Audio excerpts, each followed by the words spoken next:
have managed to keep inside since the 30 designated minutes of cry time I allow myself every morning make an unscripted appearance, rolling down my cheeks like midsummer raindrops. Stuart was supposed to be my apple fritter. My heart squeezes at the mention of my ex. Why did I go and do that? Say out loud, he who shall not be named?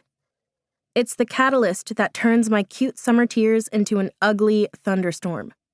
And it takes all of my self-restraint to stand there, avoiding the pitying looks of the cashier, while Kirst pulls out her Visa card and pays. The moment the receipt is in her hand, I bolt back out to the sidewalk, where a real estate flyer box gives me enough support to close my eyes, turn my head to the sun, and try to forget the clusterfuck that is my love life. You okay, Gems? My sister's hand finds the small of my back. This time, I don't mind so much the motherly circles of her palm over my denim jacket. He was supposed to be my future, I say between sobs. We were gonna get a dog, maybe a house, or at least a really great condo with a walk-in closet, and now he's my ex. An ex that didn't even have the common courtesy to give me the "it's not you, it's me" speech. In fact, he cited me and my dying enthusiasm for our relationship as the #1 reason for ending the 4 years we invested in each other, surprising me in a way I didn't think he was capable of. I know this part really sucks. Kirsten wraps her arm around my shoulders and pulls my head to her boobs. And aside from pumping you full of sugar, there's absolutely nothing I can say or do to make you feel better. But when your heart has had the chance to heal a little bit, I think you're going to see that Stuart was... She hesitates for a moment. Well, he kind of had the personality of a cardboard box. And you're way better off without him. I'm about to defend my newly ex, or maybe myself for staying with him for so long. But my phone vibrates in my pocket, and when I check the screen, the little dark cloud that's been following me around for the past 3 weeks is cut by a bright ray of sunshine. Dax. Cool if we push back our hangout by an hour tonight? Got someone coming by. Kind of a big deal.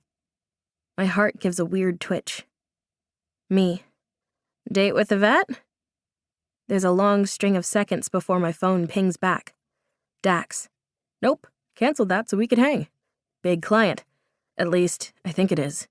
It's all very vague. I've been talking to his people all week. Me. Your client has people? Look at you go! Dax. Yeah. Maybe after we wallow for a bit tonight, we can celebrate. Me. You get enough wine into me? I'm up for almost anything. I watch as 3 dots appear in our conversation bubble, disappear, then reappear, and disappear again. When he does finally message back, all I get is a party hat. My sister leans in, resting her chin on the little dip of my shoulder. If you're texting Stuart, so help me God, I'm taking back the pity fritters. I hold up my phone as evidence. Not Stuart, just Dax. We're hanging out after work. At the mention of Dax's name, Kirsten's eyebrows hitch up a good inch. I thought you told me Daxon had a date tonight.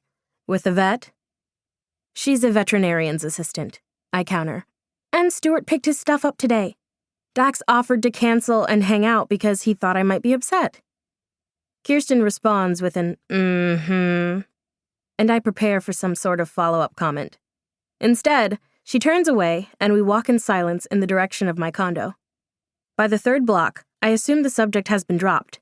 Then, she stops and fishes out a second donut from her box. But before she takes a bite, she pauses. It was the 3rd date, if I recall. That's the sex date. He canceled his sex date for you. It's not that big of a deal. Kirst bites into her donut, watching me. Stop giving me that look. She holds up her hands. This is how I look at everyone. If you are interpreting anything other than sisterly concern, that's on you. My phone vibrates. It's Dax again. I ignore Kirst and text him back, letting him know he can come over whenever he finishes. The entire time I can feel her eyes on me. You know what I think you should do tonight? She asks. My text whooshes out into cyberspace. I have a very good idea who you...